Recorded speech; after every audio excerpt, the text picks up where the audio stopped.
Welcome to episode 319 of the Selling Your Screenplay podcast. I'm Ashley Scott Meyers, screenwriter and blogger over at sellingyourscreenplay.com. Today I'm interviewing UK writer-director Francis Annan, who just finished a film called Escape From Pretoria, starring Daniel Radcliffe. This is an adaptation. We talk about that some. He got the book. He adapted it for the screen. We also really dig into just the logistics, how this movie came together, and also talk a little bit about how he was able to cast Daniel Radcliffe in the film. So stay tuned for that interview. If you find this episode valuable, please help me out by giving me a review in iTunes or leaving a comment on YouTube or retweeting the podcast on Twitter or liking or sharing it on Facebook. These social media shares really do help spread word about the podcast, so they're very much appreciated. Any websites or links that I mentioned in the podcast can be found on my blog in the show notes. I also publish a transcript with every episode in case you'd rather read the show or look at something later on. You can find all the podcast show notes at www.sellingyourscreenplay.com/podcast, and then just look for episode number 319. If you want my free guide, How to Sell a Screenplay in 5 Weeks, you can pick that up by going to sellingyourscreenplay.com/guide. It's completely free. You just put in your email address and I'll send you a new lesson once per week for 5 weeks, along with a bunch of bonus lessons. I teach the whole process of how to sell your screenplay in that guide. I'll teach you how to write a professional logline and query letter and how to find agents, managers, and producers who are looking for material. Really is everything you need to know to sell your screenplay. Just go to sellingyourscreenplay.com/guide. So a quick few words about what I'm working on. As I record this episode, the Kickstarter for the Rideshare Killer just ended this past Monday. Again, I keep talking about this, but I record these a couple weeks out now. So you're listening to this, the Kickstarter has already been completed a few weeks ago, but just as I record this, it was just a couple of days ago. So I'm just going to give you some of my thoughts on sort of the process. My thoughts might change over the course of the next month or 6 months or a year or whatever, but just as someone who just completed a Kickstarter here on Monday, I'll just lay out some of my thoughts. Overall, it was definitely harder than the last Kickstarter I did. However, it was probably, I would say, less stressful. Going through the Kickstarter before, I sort of knew the ebb and the flow, and there are definitely some moments where you feel very demoralized. You don't feel like you're anything close to your goal. But I knew from the Kickstarter I did with the Pinch, I think about 3 years ago, maybe almost exactly 3 years ago, because it was around January, February, I think of 2016 to 2020. I don't know, maybe it was 4 years ago. But in any event, that Kickstarter, it was the same sort of thing. I only had about half my money. I'd only raised about half the money going into that final weekend, and yet I was able to exceed my goal with the Pinch. So going in with this one, I wasn't that worried. I knew after the first week I wanted to be, coming up close to half, or at least a third, and then going into that final weekend, I felt like I had a good chance of hitting our goal if we were just even to the 50% or maybe a little over the 50% mark. And we were basically hitting those sort of milestones along the way. So it wasn't super stressful. Again, when I did the Pinch, because it was my first time, I just didn't really know what to expect. And with this one, as I said, there was less stress because I wasn't as worried about it, but it was definitely hard. I probably put a lot more time and energy into this campaign. I was trying to raise more money, and so I say it was more difficult because it was more actual work, but probably less worrying than the one I did a couple of years ago. The amount of money that I raised, for the Pinch, my goal was $12,000, which we exceeded by a little bit, and then this one was $20,000, and we just barely hit it. I would say somewhat oddly, this feels odd to me. I mean, my audience through Selling Your Screenplay has definitely grown in the last 2-3 years. So I was actually expecting that I would be able to raise more money through the Selling Your Screenplay audience. And part of what I do, part of my thinking here is that I genuinely try and give value. Anybody that listens to this podcast, I hope anyways, that you get value out of just hearing me talk about this process, much like I'm doing right now with this Kickstarter campaign. Hopefully you're going to get some, little seeds of knowledge that hopefully you can use if you decide to do your own Kickstarter or just crowdfunding or just raising money in general. Hopefully some of this will be be interesting and helpful to you. And so I kind of feel like the selling your screenplay audience gets a lot more value. I prefer not to say lean, which is very typical. People lean on their family and friends. And I prefer not to do that, just because I don't always feel like my family and friends, I mean, they love me and they like me and they're willing to support me, that kind of thing. But I always feel a little bit weird asking them because I don't feel like they get the value out of it. I legitimately try and give value to the selling your screenplay audience, and I feel like I do that. So I don't necessarily have a problem asking the selling your screenplay audience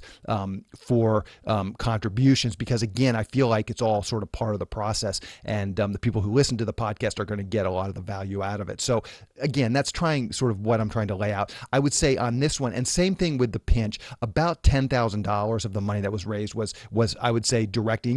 I can go through the list of contributors, and a lot of names I just recognize through selling your screenplay. So I would say about $10,000 from the pinch was raised through the selling your screenplay audience. And frankly, it was probably about the same on this one. And again, that surprised me a little bit, just because I felt like my audience had grown over the years.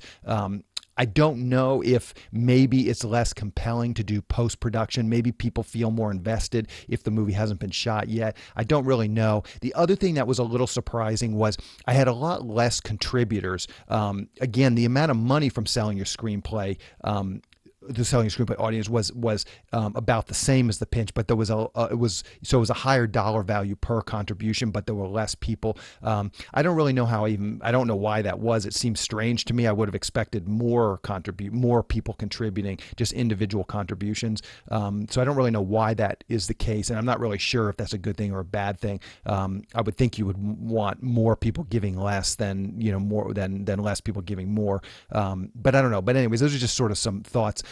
I do want to thank everybody who did contribute. I mean, I get people emailing me all the time for, can you contribute to this Kickstarter and Kickstarter? So I know how annoying it can be, and I definitely leaned on my email list a lot, my Selling Your Screenplay email list. I was definitely emailing folks and just saying, hey, we're still doing this Kickstarter, please contribute. So if you were annoyed by that and unsubscribed, I certainly understand, and I definitely apologize. But, if you bared with me and stuck with it, I do appreciate that. Now, again, I think hopefully anyways, you're kind of seeing what I did, and I'll get to that a little bit more in a minute. But I do think that it's somewhat educational for people to be on my email list and see how much I'm emailing them, seeing what I'm actually emailing out to people, and that might be informative to you if you're looking at doing a Kickstarter campaign. Just understanding what I was actually doing might be helpful. And again, I'll talk about that a little bit more in a minute. Again, I do want to thank people. Again, I get these requests for Kickstarter money, so I know just contributing money in situations like this is often hard. It's not it's not the thing that's top of our mind, and we all have busy lives. So I genuinely do appreciate everybody that listens to this podcast and did contribute. It is a big help. It is helping me. Hopefully it's helping all the Selling Your Screenplay community, just getting this project off the ground, getting it through post, and that help. Again, I just want to hopefully give value back to everybody, not just the people that contributed, but everybody that listens to this podcast. And don't hesitate to ever reach out too. If you're looking at, trying to run a Kickstarter and want some tips or anything like that, I'm easy to get a hold of, info@sellingyourscreenplay.com. And really just like I answer all the email that comes in. I haven't hired anyone to do that. So, most of the emails that are going to come in, I'm going to see them and I'm going to give you a response. If you do have any questions, comments, anything, just comments about what I did, questions about what I did, happy to answer those. So just bear with me here. I want to thank everybody personally that contributed. Some of the times when people contributed through Kickstarter, they only gave a first name or they just registered as a guest. So I unfortunately can't thank every single person. But again, I really do appreciate everybody that did contribute. And I'll just start out with a fellow named Mark, no last name given. He was one of our final contributors. Thank you, Mark. Michael Kazakaki. He was one of our executive producers. Big thanks to Michael. I really do appreciate that. Gary Mackin, thank you. Teresa, Bob Kiley, Jonathan Levy, Alberta Addo, thank you. Sharky Zartman, Vaughn Rosta, James Musselman, Stephen Deal, Rick McCormick, Dan Benamore. Dan's actually a good friend of mine. He's been on the podcast before. Thank you, Dan. Douglas Glenn Clark, Bernie Rail. Bernie, you'll recognize he was my DP from my previous project. Thank you, Bernie. Allison Greenberg, Dave Meyer, no relation to me, but thank Thank you, Dave. Brenda Ellis, Tammy Gross, Ruth Carlson, Loma, Julia Bergeron. Julia is an excellent writer, and she's actually a writer from my writers group. Big thanks, Julia. I really appreciate that. C. Dunn, John Adam Schwartz, Richard Anderson, Tom Alexander, James William Thomas. He was another one of our executive producers. Again, a big thanks to James. It's a lot of money just to kick in, and I really do appreciate it. James Shapiro, Florian Wench, Linda Androlia, Joey, John Ravitz, Diana Guth, Kenny, LWP, Dufter, Rubel, Raphael Ahmed, Socrates Francis. Socrates was one of our actors as well, and I'm going to talk about this more in a minute. Socrates was real good about getting word out there, so a big Socrates not only kicked in some of his own money, which I really appreciate, but he was very, very helpful in getting word out there as well. Gene Oswald, Derek Kuckus, Lisa Richards, Joanna Grimer, Franklin Solars, Karen, Kate Levin, Duke Chow, Ted Israel Wozniacki, Sharon Grant, Stephen Hess, thank you. Eric Nemoto, thank you. Paul Gross, Kathy K. Peterson, Clint Williamson, Will Bermander, thank you. Joe Gold, another writer from my writers group. These are my friends, and so thank you, Joe. Shannon Meir, another writer from my writers group, both excellent writers. Shannon, thank you. Harrison Angle, Charles Wibblesman, David Santo. David Santo is a writer that's been real supportive. Again, he really helps me out. So big thanks to you, David. He's always very, very active on just supporting me and just getting word out there. He's got a big following on Twitter and stuff. So again, big thanks to David. Michael France Brown, thank you very much. Cal Barnes. Cal is a filmmaker. He's a guy I just met through this podcast. Literally, he's a filmmaker that came on the podcast and listened and approached me, and he's a filmmaker as well. And he's been emailing actually throughout this process, just giving me his sort of thoughts on it. So again, big thanks, Cal. Jeremy Clark, Tarina Case, Wally Wingret, Martin Bartlett, the Creative Fund, Art Payne, Wendy Mamola, John Reynolds, Mark Cohen, Dave Bullis. Dave Bullis, he's another person I met years ago. Big thanks to you, Dave. And he actually had the Dave Bullis podcast, and we actually we've been on each other's podcasts, so that's fantastic. Darren Coyle, another good friend. He actually helped me on The Pinch. So thank you, Darren. Heather Dowling is an actress from my writers group. Big thanks to Heather. Chet Floranzo, Mary Goldman, Scott Haberson. Big thanks. Scott was one of our co-executive producers. Thank you, Scott. Amy Hood, Naz, Mike Yearling, Jody Singer, Brian O'Connor. I recognize Brian. Brian is a filmmaker, screenwriter, and he's been doing some animation projects. And actually I think he lives in Arizona. He was actually out in Southern California, met him, and I think he contributed to The Pinch a few years ago. So big thanks, Martin O'Connor. Martine Regentas, Kristen Golatz, thank you. Boaz Dror, another writer from my writers group. The writers are very supportive of each other. So again, big thanks, Boaz. Eric Morris, Uriel, Jordan Imiola, another writer from my writers group, and you might recognize him. He's been on the podcast a number of times as well. Optioned a bunch of things that we've talked about through the podcast. Farron Rosenthal, Chris Johnson, Nick Kane. Nick Kane was actually one of our G&E guys on the shoot, so big thanks to you, Nick. Definitely above and beyond the Call of Duty. Lee Bailey's, a company called Fun Studios. Thank you to you, and big thanks to Sylvia Matter.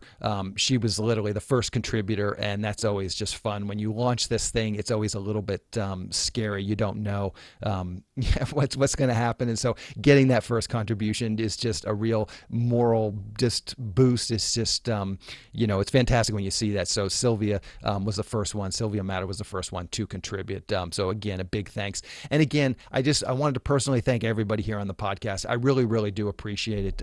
It really is above and beyond the Call of Duty. Thank you, everyone. And again, please don't hesitate to reach out if you have any questions or comments about what I did with the Kickstarter, why I did certain things. Again, I'm going to get into some of it here today, but don't hesitate to reach out. So I want to talk about some of the mistakes that I feel like I did with this Kickstarter Kickstarter campaign, and hopefully you can learn from them, and hopefully I can learn from them as well, and won't do them again. So, if you listen to this podcast, you'll know that one of the goals here was to bring on actors that had decent social media followings and try and get them to help with the Kickstarter campaign. And that was sort of the idea. And I knew it was an experiment just to see if that could work. And I would say it did not work at all. The actors, for the most part, I would say they weren't unwilling to help, but it just didn't seem like they really understood. And I tried to sort of politely give them some tips, but the actors just didn't understand. And again, I can look at that list. I mean, I just read all the contributors, and I know most of the people, so I kind of have a real good sense about where the money comes from. There wasn't a lot of names that I just flat out didn't recognize. A lot of the people, I just mentioned Sylvia. She's someone that I email with. Like I recognize her name. I know we've emailed a number of times over the years. So I'd say the experiment was not a success. I mean, the actors, again, it wasn't that they were completely unwilling, but they just didn't really understand that you need to be much, and really this is what it is. Like the way they didn't understand is you have to be super, super aggressive with your tweets and your Facebook posts and everything else. And yeah, it can get a little annoying, and yeah, you're going to lose some followers, but that's sort of the level you've got to get to get this thing, get the word out there. You just got to be super aggressive. And as I said, the actors just didn't understand exactly how aggressive you have to be. Through selling your screenplay and some of my other websites, I do a lot of online marketing. So I think I'm maybe just a little bit more used to sort of what it takes. And again, the actors, it wasn't that they were unwilling completely. Some of them just didn't really seem to be interested in helping. But it just wasn't, they just didn't understand. Instagram too, as I said, we had, one of an Instagram model with hundreds of thousands of followers. And she was actually real proactive. She posted a number of times. I don't use Instagram, so I'm not exactly sure how it works, but there are these little like swipe up things that you can post in stories or something. And it has a link and everything else, and you swipe up and you go to the page. And she was very generous with her Instagram account, and was posting a lot of the teaser trailers and the pictures and stuff that I was getting out. And I'd used Google Analytics. Kickstarter will actually let you put a Google Analytic code on there so you can actually track where people are coming from. And, I don't know the exact numbers, but let's say we got, 10,000 hits to our Kickstarter page over the 2 weeks. Literally, there were only 10 from Instagram. And again, none of them that I could tell contributed. There really were not any major contributions that I don't know where they came from. So I'd say Instagram models are probably not, unless they have really done a Kickstarter before, probably not. You're not going to be able to, cast a bunch of Instagram models and lean on them to bring in the money. But I would say in general, no matter how many, because a lot of these actors had big Twitter followings, Facebook followings, and again, it just didn't really pan out that they were able to send much traffic. I think if I were to do this again, to sort of to modify that experiment, I would try and cast a couple of actors that have actually done a successful Kickstarter campaign before. Because if they've run a Kickstarter before, they're going to be much more sort of in the know about what they have to do. And again, it's not rocket science. It's really just about how aggressive you have to be getting word out there. You have to have stuff to send out every day. You have to just be, sort of building a story around your Kickstarter campaign, and you have to keep that going the full length, the Kickstarter campaign every day. You've got to tell your audience, hey, this is what we're doing today. We're still trying to get contributions. That's really the single biggest piece of advice. I did get some questions. One of the other production guys on the Rideshare Killer, he just asked me as I was getting this gum. He was like, "Oh, I'm thinking about running a Kickstarter," and it's really about the audience. That was his piece of advice. He was like, "Well, how can I do it?" And it really is about having that audience first, building the audience first, then running the Kickstarter. Again, in my own example, I've been putting out podcast episodes literally for 5-6 years now. I'm on episode. This is going to be like 318 or something. So I've been building an audience slowly over many, many, many years. So I'm not going into the Kickstarter trying to build the audience, because I don't think that could ever work. Again, I don't know that the actors are going to be that much help. So if you don't have an audience, I would say you might want to start building one, or perhaps Kickstarter may or may not be for you. So that's the one question I got, and that would be my tip. Again, it's not rocket science. If you Google how to run a successful Kickstarter campaign, that's going to be like the first thing everybody mentions. This is not my brilliant insight, but you got to have an audience. You got to start to build an audience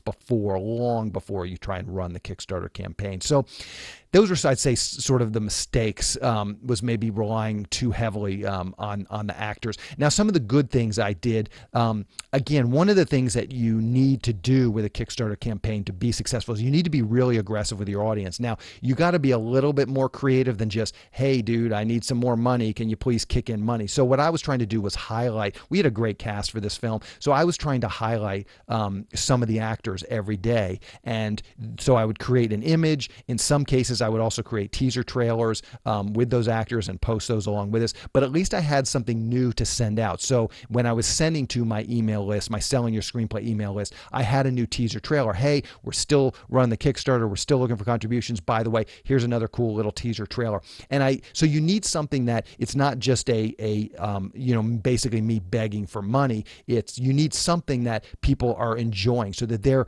getting invested in this whole thing. They're seeing the teasers. They're getting invested in the movie. They're getting excited about it. So then hopefully, 10 days, 5 days, 8 days, 14 days, whatever it is, into the Kickstarter campaign, they're excited about it, and they will give. So they will give some money. So you need to get something set up beforehand. Think this through about what you're actually going to send out, more than just, hey, I need more money.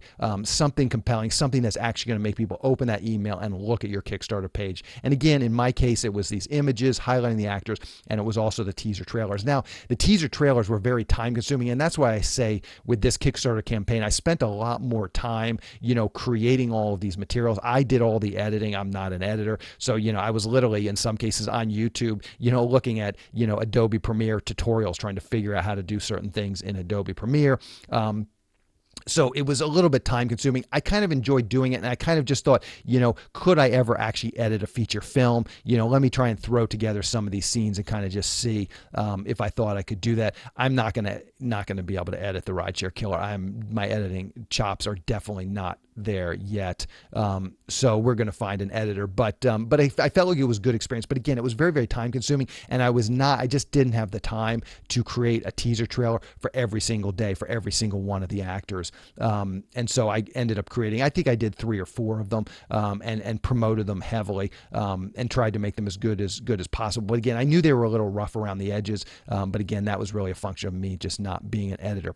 The other decision I made was I went for a 2-week, it was 15 days. So it basically started on a Monday and ended on a Monday. So 15-day Kickstarter campaign, as opposed to what you normally find is like, 4 weeks or 30 days. And I think this was actually a good thing for a lot of the reasons that I'm talking about. Number one, if you have 30 days, then you got to come up with 30 days worth of material to send out to your audience. In this case, I only really had to come up with, 12 days or 15 days, whatever. My Kickstarter was 15. And, the first day it's exciting. You have something to talk about. The last day, you're like, okay, this is the last day. So you really only need like 12 days worth of stuff. I think I took some of the weekends off. So you're only talking about like 10 days worth of stuff that, sort of material that you need to create. The other big thing, and so what that allowed me to do was it allowed me to stay focused and come up with one, unique, interesting, at least I hoped it was interesting to the audience. It would allow me to come up with one thing a day. And in this case, again, it was the teaser trailers, and it was these images of the actors. Basically, it was a still from the movie of the actor acting in the movie. And I thought that was easier to do for the duration of 14 days versus 30 days.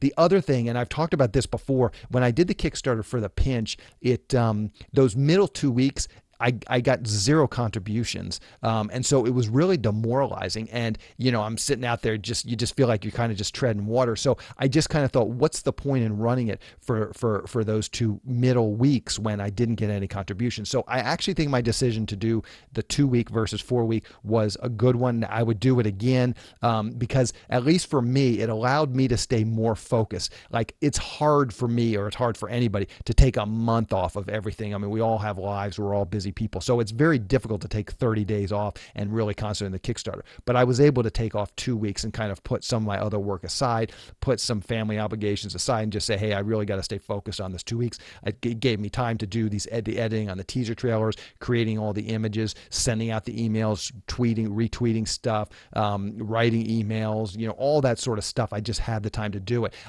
It would have gotten a lot more diluted over the course of 4 weeks. And again, I didn't get any money when I did the pinch in those middle 2 weeks. So I don't know that it would have helped. I think if you're going to try and raise a lot more money, again, for the pinch, it was $12,000. For this one, it was $20,000. I think if you're going to try and raise a lot more money, then you might want to go with the 30 days and come at it, with a sort of a little more planning. Maybe you take a few months and kind of do all that preparation beforehand, where you create the teaser trailers and the images and stuff. You really spend, maybe 3-4 months getting all that stuff ready. So then you have 30 days worth of material ready to go on day one. That would be the smart thing to do. Again, if you're going to try to raise more money, you might need those 30 days. But again, I was not able to get a lot of money with the pinch in the middle 2 weeks. So I don't know if it would really increase or not. But I think I would probably do it again just for the 15 days instead of the 30 days.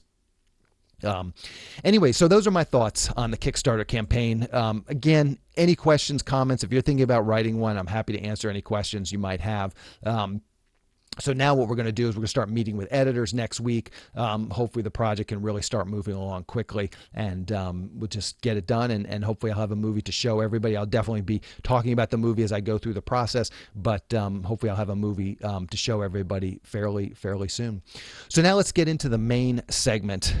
Today I am interviewing UK writer-director Francis Annan. Here is the interview. Welcome, Francis, to the Selling Your Screenplay podcast. I really appreciate you coming on the show with me today. My pleasure. So to start out, maybe you can tell us a little bit about your background. Where did you grow up, and how did you get interested in the entertainment business?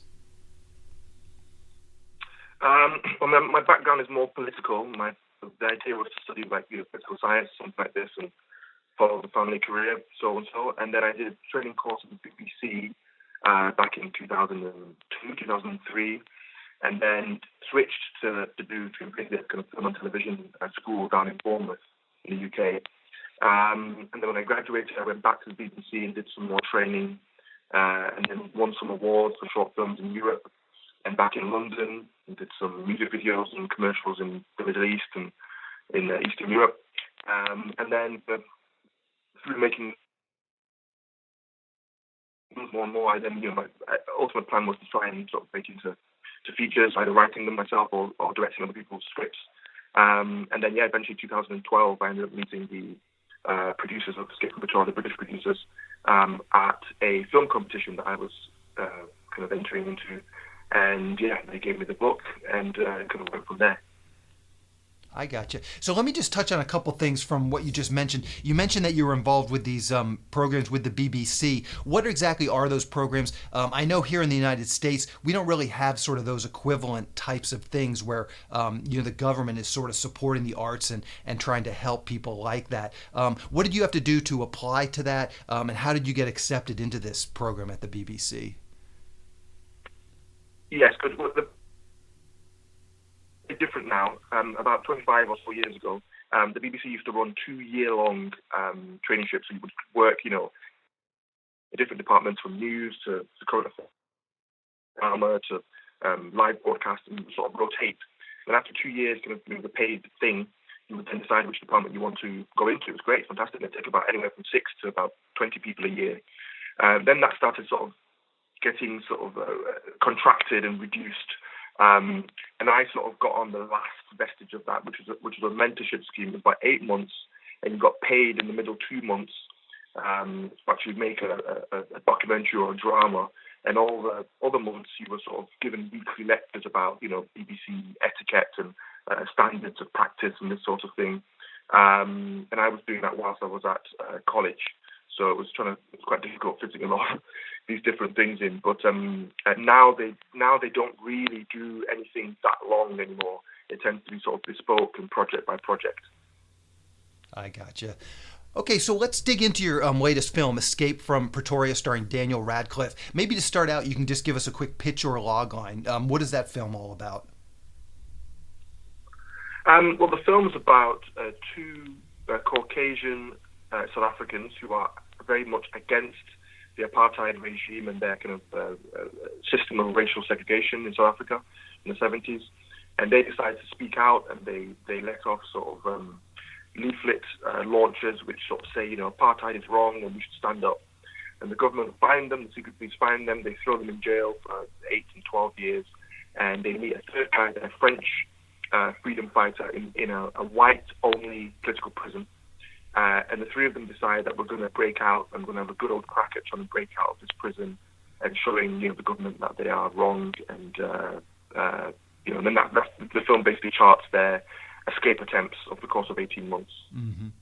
Okay. And so let's talk about the development of this process. You just mentioned that it sounded like in 2012 you came in contact with this book.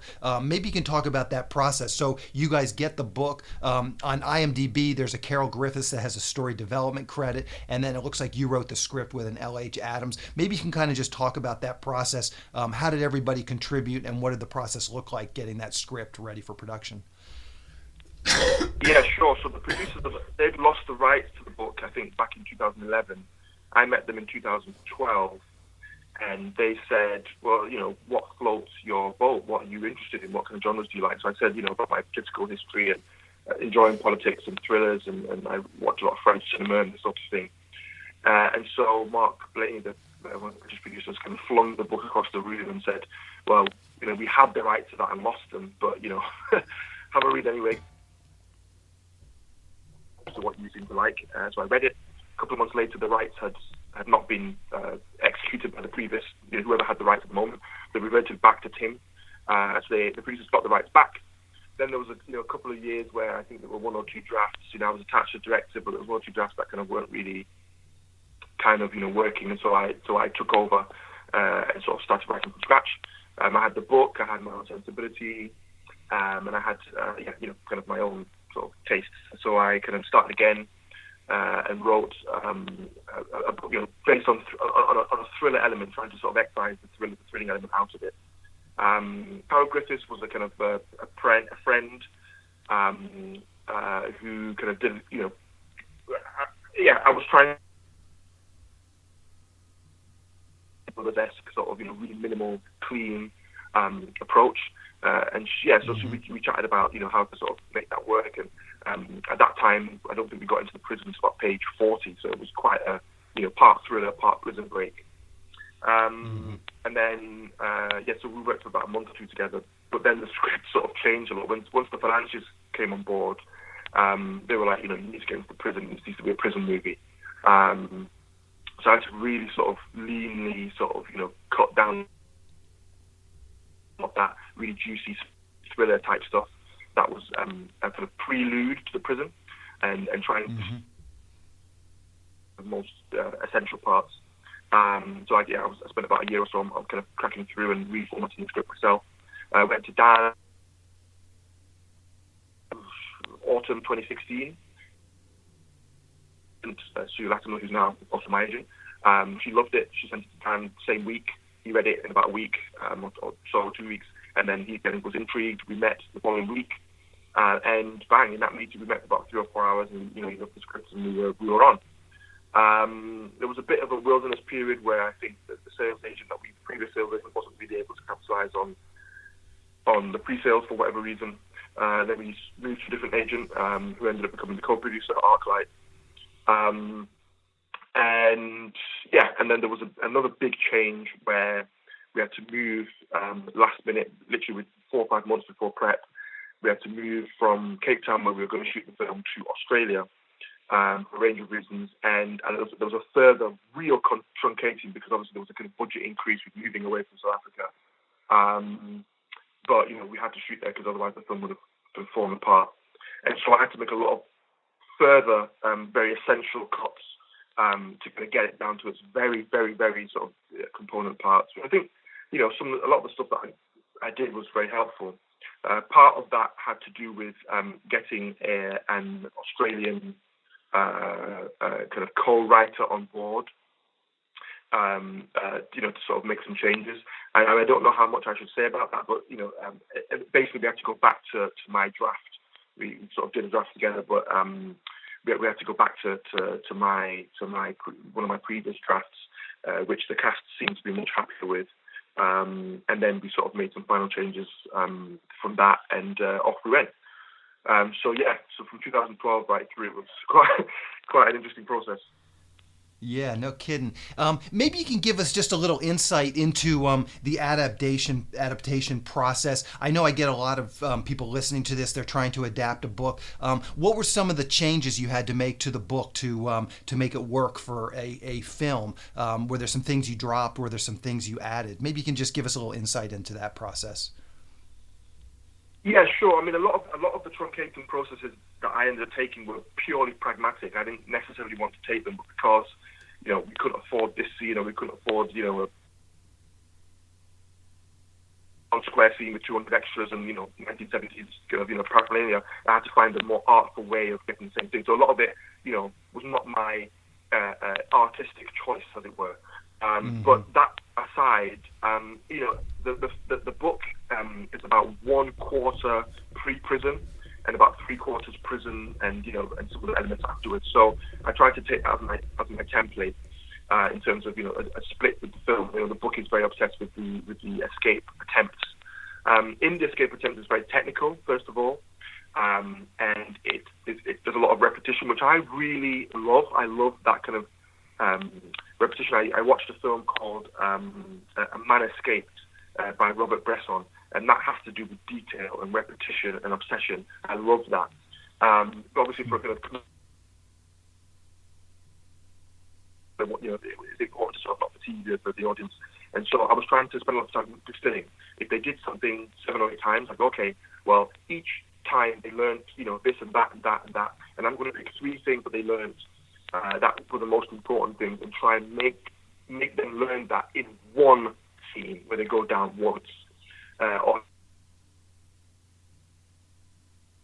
crazy might happen in one location. I might need to move what happened to a different location so I can get 2 or 3 things happening at the same time in that location. So I did a chronological truncation because I wanted my cake and eat. I wanted to keep all that juicy stuff, but not have to keep showing it in different scenes and different settings. And because I knew I only had 29 days to shoot, I also couldn't jump around from lots of locations. So I was trying to keep the essence of what happened, but then combine it with other things that happened and put it in one location. And that was my little trick to try and have my cake and eat it. So that was one thing I did. Yeah. No, sound advice for sure. Let's talk a little bit about the casting of this project. I get emails all the time. People are wondering how they can attach talent to their screenplay. Do you know anything about the process? How did you guys get Daniel Radcliffe attached to the project? And, how much impact did that have on the funding of the film? Were the people that came in and funded it, did they definitely want some named talent involved in this project? Was it before the money or after the money? Yeah, good question. Well, I mean, I know they wanted to cast ambitiously. I mean, originally it was a very small budget, 1.5, 2 million pounds. So, as the thing grew, they said, okay, well, this is going to be a bigger project, a very good one, and we want to do it well. Now, in terms of cast, I was quite strategic, perhaps. I needed someone who was inventive, big name, but somebody who was inventive and somebody who took risky projects. I don't think this was necessarily a risky project in terms of being esoteric or being abstract, but for the first-time director and blah, blah, blah, I needed somebody who would take a punt. And I knew that Daniel Radcliffe had sort of taken on very interesting projects, whether the subject matter or, he'd done a film with BBC Two, which is a TV movie. He played a dead body. He played a guy who, with horns coming out of his head, So I knew that although this was a more maybe straight project or a more commercial project, I thought he's the kind of guy that if I can get his interest, if he can see the value in it, he might go for it. So I was quite strategic in making sure that although we had a big name, it was somebody who would be interested and somebody who would probably, give us an answer quickly. And Dan was kind of top of the pile for that. He just done a film called Imperium, so that was again a straight drama. So I knew that he wasn't just looking for, off-the-wall stuff. He was looking to do sort of, strong thrillers. So with all of that, he was somebody who I, was really interested in. And we all went to see Imperium and loved it and said, right, that's it. Got no qualms. So that was that strategy in terms of going for someone who was a big name, but who would be willing to consider an independent film like this, was something that was very much my.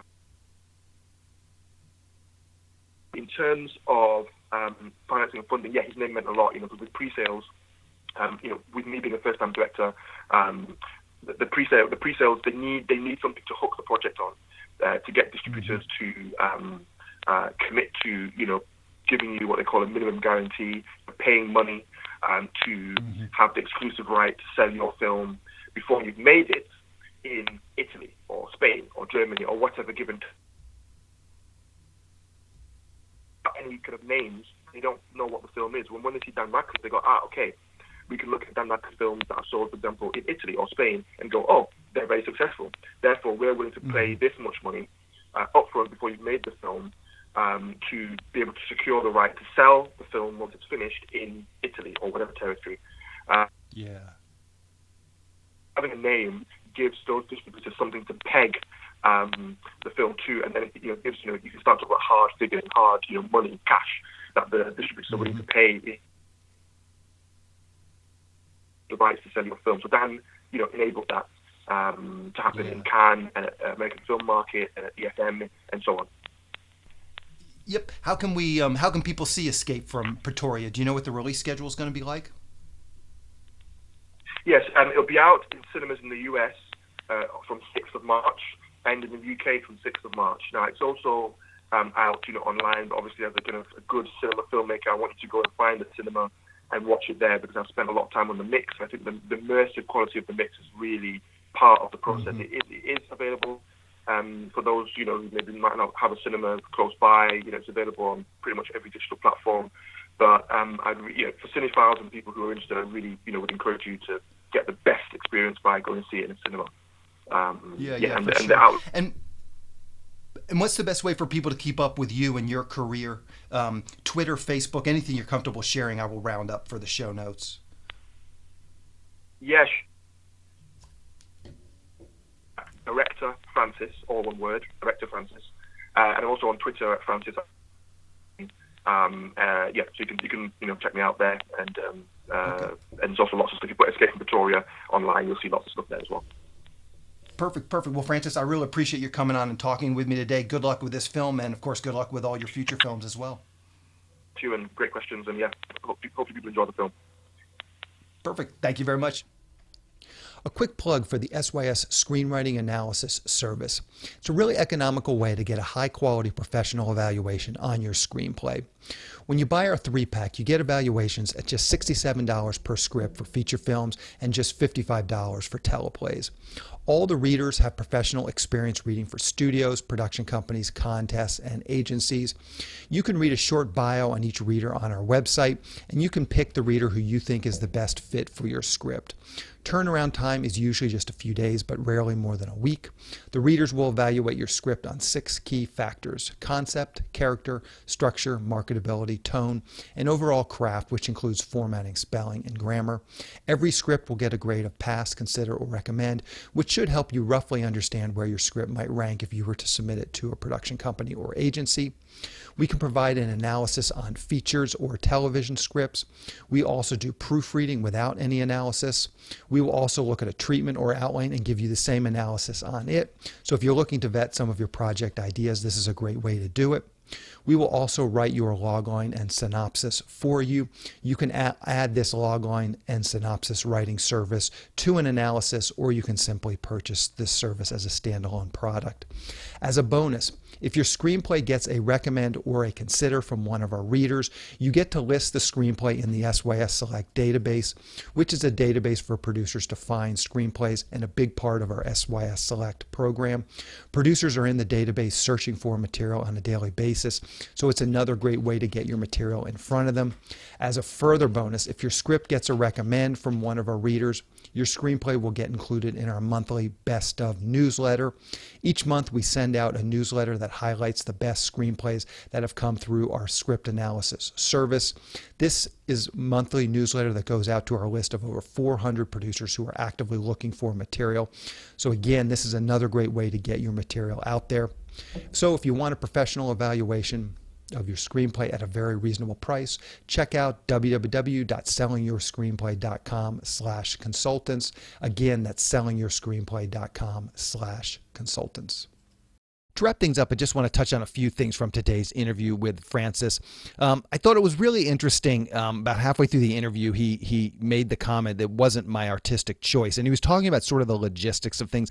I'm always interested to hear that sort of stuff, and especially people as they're coming into the industry, newer screenwriters, they don't realize how much sort of logistics and sort of just practical things often stand in the way of your artistic vision, and you could hear that Francis was doing that balancing act of the practical sort of producer production logistics side versus the artistic creative side, trying to make something really cool, and that's just the way it is. And I always just enjoy hearing that stuff, because it just reminds me, and I'm not the only one. And so often when I was shooting the Rideshare Killer, we're rushed for time. We can't get quite the shot we want, and we just have to move on. And that's unfortunately part of filmmaking. That's a big part of it. So I thought that was interesting just to hear him talk about that. Even at a movie, what he was talking about, $1 million, $2 million budget, whatever this budget ended up being, at a much higher level than I was able to do the Rideshare Killer. There's still, logistical and money, those things still dictate a lot of what ultimately gets filmed. I also thought it was super interesting what he said about casting Daniel Radcliffe.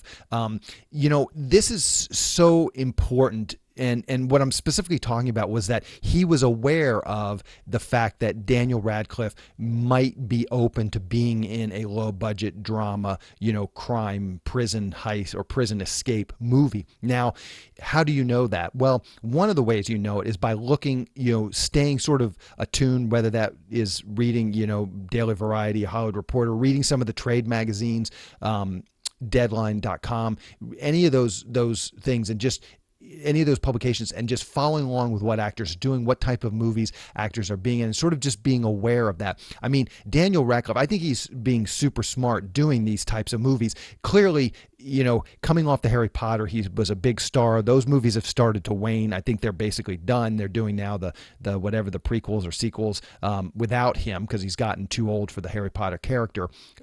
So he's got a lot of name recognition, but he's never quite broken out outside of Harry Potter and had a big success outside of Harry Potter. So he's trying to just do some of these films, and he's been on a couple of other films that I've interviewed for this podcast. So, he's doing some of these lower budget films. And again, the way you know that is just by reading the trades and kind of just staying abreast by that. And this is very, very important, because so often I get emails from people, oh, I want to get this actor or that actor. And it's clear they just have no idea what they're even talking about.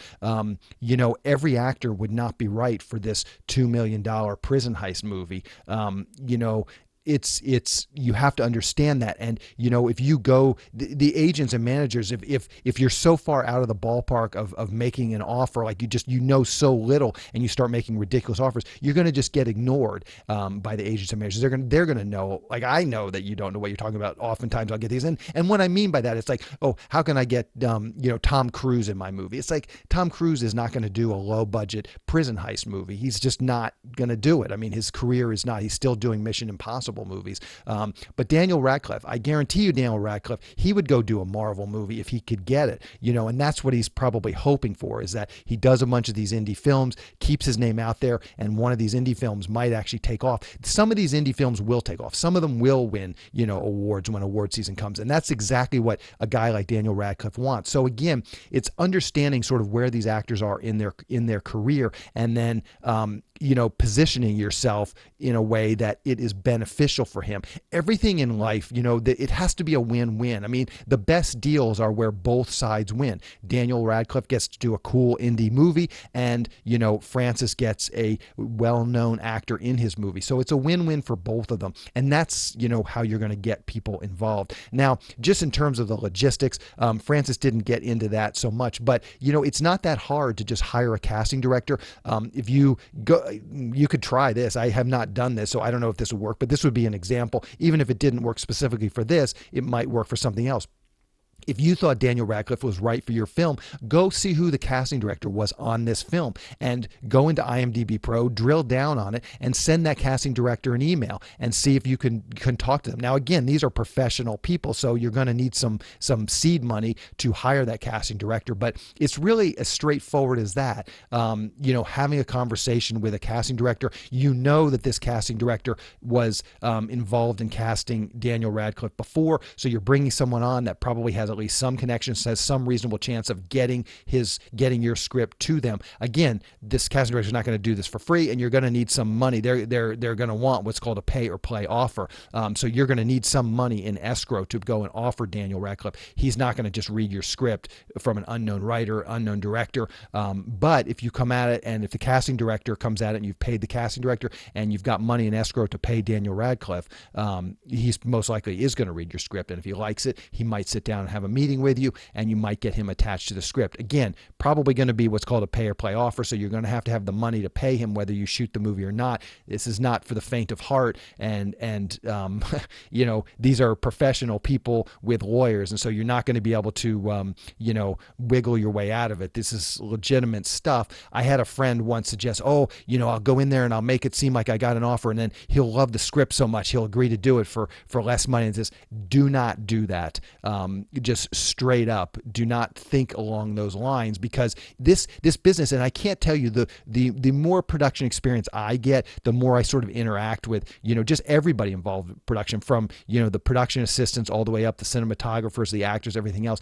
It's a fairly small business. Your reputation is all you have in this business, and so you don't want to be that guy that is never actually raises money but is always trying these weird ways of hooking people in and stuff. You will get a reputation, and you will get known for that, and you do not want to be known for that. Be legitimate, go out, do what the proper steps are. But anyways, all that is just a warning, but that's really what the process is of getting talent attached. It's really as straightforward and simple as that, and that can potentially help you get additional funding if you bring on named talent. It can certainly help bring on other named talent. Once you have named talent involved in your project, it oftentimes means other talent will take your project more seriously. So again, all that stuff I thought was interesting. I thought Francis was very, very candid with us. So another interview that I thought was very interesting. Hopefully you got something out of it as well. Anyway, that's the show. Thank you for listening.